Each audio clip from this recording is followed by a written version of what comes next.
시리즈예요. 오늘은 제가 다이어트 성공하고 난 다음에 체중 유지를 하면서 절대 하지 않는 습관들에 대해서 알려드리려고 하는데요. 제가 다이어트를 유지 기간이 거의 한 1년이 넘었는데 제가 이 습관들을 안 하면서 좀 몸무게 유지하는 데 많이 도움이 되었다고 생각이 들거든요. 그리고 이게 약간 건강과도 좀 직결이 되는 부분이라서 체중 유지를 하거나 다이어트를 하고 계신 분들께 도움이 되지 않을까 싶습니다. 그러면 바로 시작해 보도록 할게요. 첫 번째로 저는 액상과당이 들어간 음료를 절대 안 마셔요. 저는 피자를 먹거나 햄버거를 먹거나 치킨을 먹거나 할 때도 탄산음료도 절대 안 먹고 우유 아니면은 커피 아니면 물 이렇게 좀 음료수는 절대 안 마셔요. 체중 유지 때문에 안 마시는 게 아니라 원래도 좀 음료수를 어렸을 때부터도 잘 안 마셨어요. 저한테는 음료수가 좀 너무 달다 해야 되나?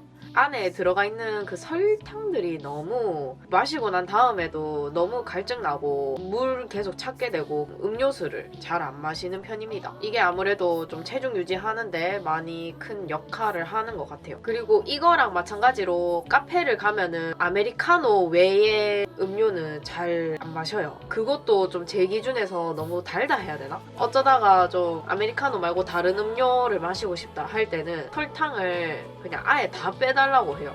너무 달아서. 살찔까봐 빼는 게 아니라 달아서 맛이 없습니다. 원재료의 향을 느끼고 싶어서 다 빼달라고 해요. 파우더를 쓰는 카페들이 있잖아요. 그럴 경우에는 최대한 덜 달게 부탁드리는 편입니다. 그리고 당도 높은 과일을 즐기지 않는다. 저희 집에서는 가족들이 다 과일을 안 좋아해요. 어렸을 때부터도 좀 과일을 안 먹을 버릇을 하다 보니까 지금까지도 좀 과일을 잘 안 즐겨 먹고 뭐 친구 집 놀러 갈 때나 정말 어쩌다 한 번씩 과일을 먹게 되고 그러는데 과일을 먹는다고 해서 막 건강에 안 좋고 이런 게 아니라 오히려 좋은 역할이 될 수 있는데 때가 있잖아요. 밤에 너무 당도 높은 과일을 섭취하게 되면은 건강에 안 좋으니까 과일을 좀 잘 안 즐깁니다. 폭식 후에 완전히 놓아버리고 먹는 습관을 버렸어요. 좀 제가 예전에는 좀 폭식을 하고 난 다음에 부대끼는 속을 다른 걸로 눌러서 내려보내는 어쩌다가 폭식을 하게 되는 날이 있다 하면은 그 다음날은 무조건 위를 씌워주거든요. 그냥 물도 아예 안 마시고 그냥 위를 충분히 씌워줍니다. 그런 다음에는 그 다음날 돼서 원래 크기의 위로 되돌아가는 것 같았어요. 밥 먹는 도중 물을 절대 마시지 않는다. 저는 원래도 물을 좀 좋아하는 편은 아닌데 다이어트를 하면서 좀 의무적으로 마셔야겠다라는 생각으로 지금까지 마시고 있긴 하거든요. 근데 밥을 먹을 때는 절대 물을 안 마셔요. 왜 그러냐면 제가 식탐이 되게 강한데 밥을 먹으면서 물을 마시면은 음식으로 더 채울 수 있는 배가 물로 차버리잖아요. 그게 싫어가지고 밥 먹을 때는 절대 물을 안 마시거든요. 밥을 먹을 때 물을 마시는 습관이 건강에도 안 좋은 이유가 뭐냐면 이게 물을 마시면 어쨌든 탄수화물이 안에서 불게 되어 있어요. 그러니까 그렇게 되면서 위가 또 과하게 팽창하게 되고 부대끼게 되고 그리고 위액이 물이 들어가면서 연해지잖아요. 소화를 시키는데도 방해가 될 거고 그래서 여러 가지 이유로 밥 먹으면서 물을 마시는 습관은 좋지 않다고 생각이 들어요. 감자를 즐기지 않는다. 이거는 제가 정말 힘들게 버렸던 습관 중 하나인데 저는 감자 과자를 진짜 좋아해요. 아니면 뭐 찜닭에 들어가 있는 감자나 반찬에 들어가 있는 감자를 진짜 좋아한단 말이에요. 감자를 좀 최대한 덜 먹으려고 노력을 해요. 그래도 고구마를 더 즐기려고 하는 편입니다. 탄수화물을 그냥 끊으려고 노력을 하고 있어요. 탄수화물을 끊으려고 해도 조금이라도 탄수화물은 섭취가 된대요.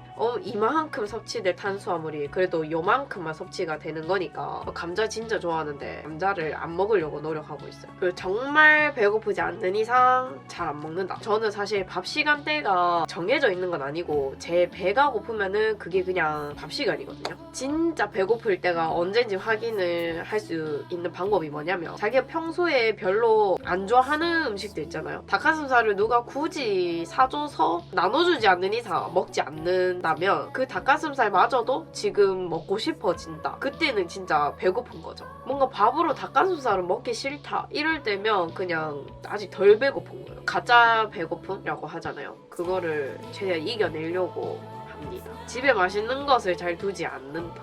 그냥 오늘 내일 먹을 거 그렇게 장을 보는 편이에요. 집에 딱히 맛있는 거를 잘 안 둬요. 근데 이거는 자취를 하시는 분들은 편하게 도전해 볼 수 있는 것 같은데 식구들이랑 같이 살 때는 좀 힘들 것 같아요. 그 가족들이 그냥 자기 먹고 싶어가지고 산 건데 맛있는 거를 사뒀을 수 있잖아요. 그거 보면은 나도 또 먹고 싶어지니까 손이 가고 가족들이랑 살면은 힘들 것 같아요. 자, 이렇게 해서 저의 다이어트 하면서 절대 하지 않는 습관들을 알려드렸는데요. 자기가 평소에도 먹는 양이 그렇게 많지 않고 운동도 진짜 열심히 하는데 왜 체중 감량이 안 될까 하면은 이런 습관을 가지고 있지는 않은지 한번 살펴보시면 좋을 것 같아요. 그리고 이거는 TMI인데 제가 요즘에 운동을 진짜 열심히 하고 있거든요. 예전에는 필라테스를 다니다가 지금은 헬스를 다니고 있는데 기구 배우는 것도 너무 재밌고 그냥 내가 가고 싶을 때 가가지고 운동하고 오고 이런 것도 너무 좋고 그래서 헬스를 다니고 있는데 그 헬스가 사실 운동을 거의 안 한 사람들한테는 약간 하드할 수가 있어요, 기구들이. 그래서 제가 첫날에 진짜 너무 많이 알이 배겨가지고 일상생활이 힘들었거든요. 그래서 제가 최근에 요 팔찌 보이시죠? 이거를 아주 열심히 차고 있습니다. 이렇게 차고만 있어도 근육통 완화에 도움이 된대요. 집안일이나 약간 뻐근할 때도 좀 착용하면 도움이 될 것 같아요. 얼른 빨리 헬스장 기구를 다 마스터해서 여러분들께 운동하는 브이로그도 보여드리고 싶어요. 저의 몸을 만들어가는 과정 보여드리면 재밌을 것 같고 기록도 되고 얼른 빨리 기구를 익히고 싶습니다. 그럼 오늘 영상도 재밌게 보셨다면 좋아요와 구독 많이 눌러주시고요.